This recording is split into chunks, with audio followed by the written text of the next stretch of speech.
video is going to be about cutting the top with the scissors. So I'm going to start with step number 4, which is creating a 1-inch mohawk on the top of their head, pulling it straight up and cutting it to the desired length. I'm going to comb it straight up and I'm going to choose how long I want it. And I'm going to make that first cut. Now I'm going to match every cut in this mohawk section to that very first cut. Right there and exactly where I need to cut to match that length. And I'm just going to keep going straight back with this mohawk section all the way back until I run out of hair. Step 5, it says comb mohawk guide to one side. Take little parts and match all hair to the middle mohawk section. Then I'm going to take little parts and I'm going to comb this hair all up and I'm going to match it all to that very first cut. You can see exactly where I've cut, where I haven't cut, and I'm going to match.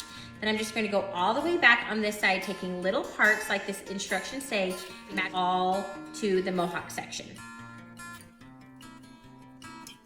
Use middle guide and pivot around the back of the hair. So I'm going to take this guide right here and I'm just going to pivot all around the back. All middle mohawk section over to the other side and repeat exactly what you did on this side.